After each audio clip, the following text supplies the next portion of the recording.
This week's video is sponsored by Squarespace, the all-in-one platform to build your perfect website.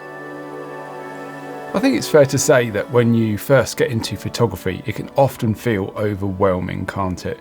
You know, you open up the menu in your camera and see things like matrix metering, spot metering and center weighted, and it can be a lot to take in, especially when all you really want to do is just go out and take some photos. Now, I remember back to when I first started photography, I pretty much just leave everything on whatever the camera had already chosen and kind of hope for the best.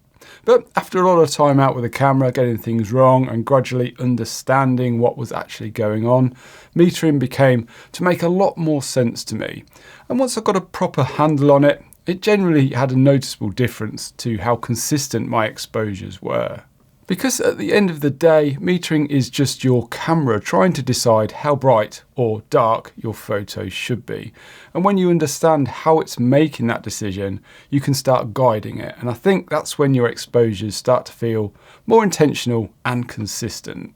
So in today's video, I want to talk about how metering modes can help you get more from your photography, and also why I don't actually rely on my camera's metering modes at all for my landscape photography work. And I've got something super exciting to share with you today that I've been working on for about 6 months, which genuinely I think is the best thing that I've ever done. So please stick around until the end of the video for that as well. So if you're new to metering, simply put, it's just the camera trying to figure out how bright or dark your photo should be. It looks at the light in the scene and then makes a judgment on the exposure for you. For a bit of context, my Bronica medium format film camera here doesn't have a meter at all. I either meter using the Sunny 16 method, which requires a bit of guesswork, or by using an external light meter like this one here. Now, this is a spot meter, and wherever I point it, it gives me a reading based on exposing that particular area as middle grey. I then have to decide whether I actually want the subject to be brighter or darker than that. And if I do, I make those adjustments myself by adjusting my aperture or shutter speed. Now, for example, if I've got my spot meter here and I point it at a white piece of card like this, it'll give me a reading. And now this reading is f2.8 at 1/50th of a second. However, if I shoot at those settings, it's going to make this white piece of paper mid-grey. So to make it appear white, I need to let in more light to the camera, maybe using a slower shutter speed, something like 1/10th of a second, for example. These days, your camera does all of the metering internally. It reads the light coming through the lens and either suggests exposure settings or just sets them for you, depending on how you're shooting. The thing to remember though is this: the camera has no idea at all what you're actually trying to photograph. It's a bit like this light meter here. It doesn't have a clue what caught your eye or what mood you're after or which part of the frame really matters most to you. It just sees a bunch of tones and just tries to average them out. And that's exactly why metering modes exist. They tell the camera what to pay attention to when it's making that decision. Now, before we get on to the metering modes, I just want to talk about the sponsor of this week's video, which is Squarespace. So I've recently been updating some of my photo galleries on my website, and it always amazes me how quick and simple it is to do. It really is just a case of dragging and dropping your images and rearranging them so they look nice in the gallery. Now, if you're unsure what Squarespace is, it's basically an online platform where you build your own website. They've got loads of amazing templates to choose from as well to get you started, and also tools to help you create something more unique as well. It's not just photo galleries though. You can set up a blog or an online store or even a newsletter. I've been using Squarespace for many years, long before they became a sponsor of this channel. So yes, it comes highly recommended. If you'd like to give it a try for yourself and create your very own website, you can head over to squarespace.com for a free trial. Then when you're ready to launch it, go to squarespace.com/IanWorth to save 10% off your first website or domain. The link is in the description below, and clicking it really does help support this channel as well. So thanks in advance for that. So let's take a look at the metering modes that a lot of modern cameras have and what they do. So first up, we've got matrix metering, which is sometimes called evaluative metering, depending on the camera brand that you have. And this is usually the go-to setting on most cameras. Now, what this mode does is look at the whole scene, and it takes into account the bright areas and also the dark areas and kind of everything in between as well, and then tries to come up with an exposure that works nicely for the whole entire frame. Now, matrix metering works by breaking the frame into a bunch of different zones and then analysing the light and dark areas within each one of them. And some cameras even have algorithms to figure out the best exposure as well. And on some models, where you focus can also influence how the camera meters the scene as well. So hopefully you end up with a photo such as this. So imagine you're photographing a seascape like this one. Matrix metering looks at all of that together and tries to balance it out so nothing is wildly over or underexposed. It's basically aiming for a nice evenly exposed result. And to be fair, it does a pretty good job of this. And this is why metering is great for general photography, where you want a balanced exposure and you're not overly worried about one tiny part of the frame being absolutely perfect. I think a lot of photographers just leave their camera in this mode permanently, and for everyday shooting it actually makes a heck of a lot of sense, I think. Where it can fall down a bit though is when your main subject, the focal point of your shot, is either much brighter or much darker than the rest of the scene. Because the camera is looking at everything, it can sometimes, I guess, make compromises that don't really suit the thing you actually care about the most. So if there's a small important part of the frame you really want to exposed a certain way, I think that's when the other metering modes start to become a little bit more useful. So next up is spot metering, and this one is all about precision, and it's very much the same as using the spot meter that we talked about earlier. It targets a very small area, but instead of giving us an exposure reading like this one does, it automatically chooses the exposure of the image for us based on whatever it is that we are targeting. Basically, the camera will expose based entirely on that small spot, ignoring everything else around it. So if I point my camera at my printers here behind me in matrix mode, it will expose a shot which is evenly balanced. But because we've got some very dark items back there, and obviously that really bright light as well, we may end up losing either detail in the highlights or the shadows because it's exposing for everything. Now, for example, say the thing that I want to show most in the frame is the element within this light bulb. Well, you can see that in matrix mode, it's blown out, isn't it? You can't see the element, the information wasn't recorded. But with spot metering activated, I can meter correctly for that particular part, meaning we can now see the details within the element of the bulb.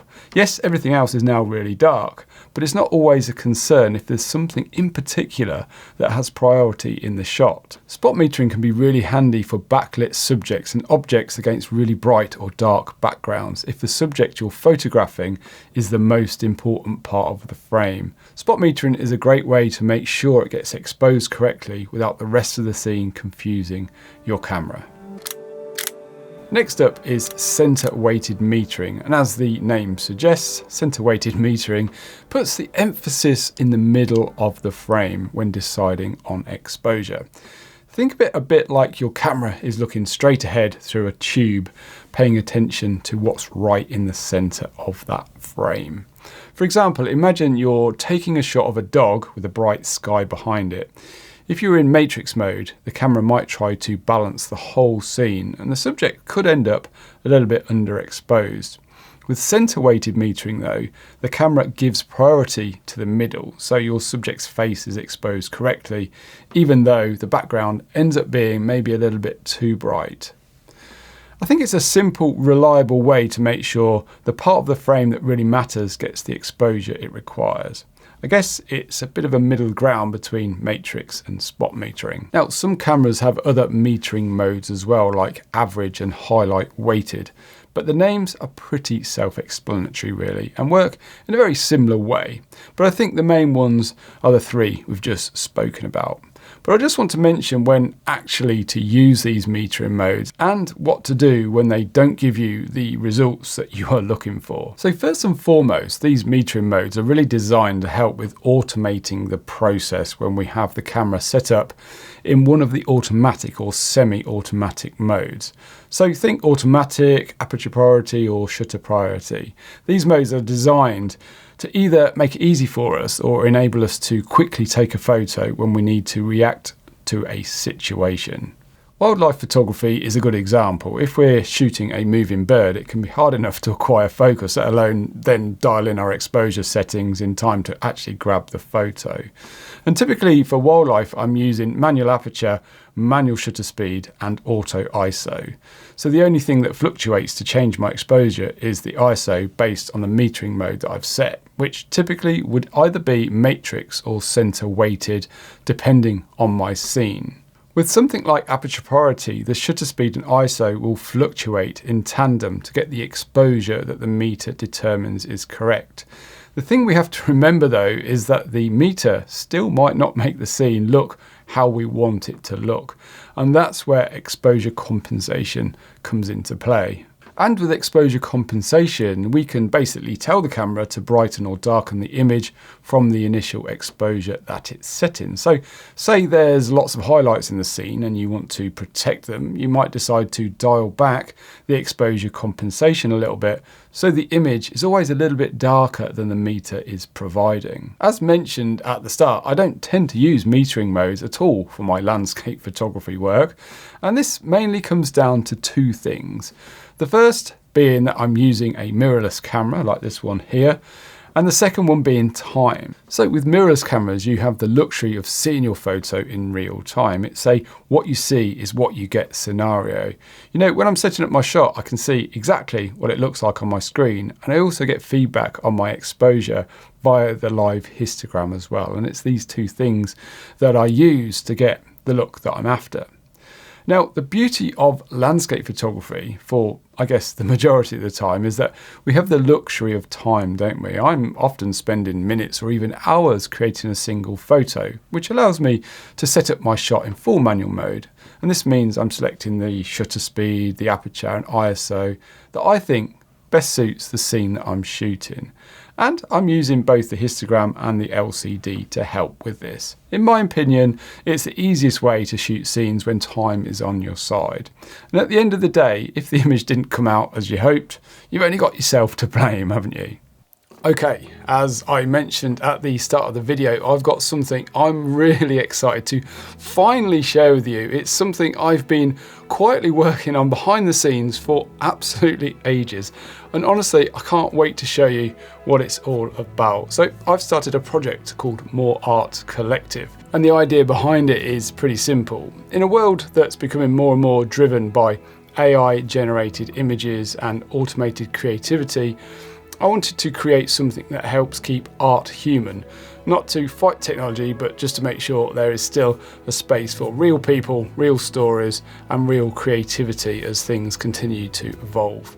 At its core, More Art Collective is a brand I hope will encourage artists and photographers to experiment, create and share their work. So this first drop 001, it's something I'm genuinely thrilled about.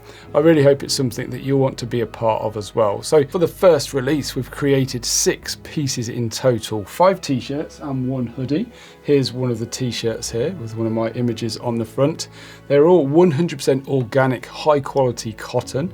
This is actually the hoodie here, what I'm wearing now, and they're all intentionally clean and minimal. So yeah, really nice, thoughtful designs. But here's the best part. Let me just put this down. Yeah, so the most important part of this project isn't just about the clothing. One of the pieces has been designed by a 16-year-old art student called Lily.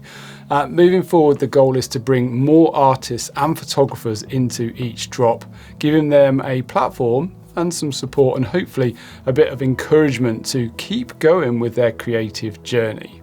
So every artist involved gets paid on every single sale as well. So it's not just about exposure, it's about genuinely supporting their work. The other designs in the drop are pieces I've created myself, like I've just shown you, using my own photography and the More Art branding.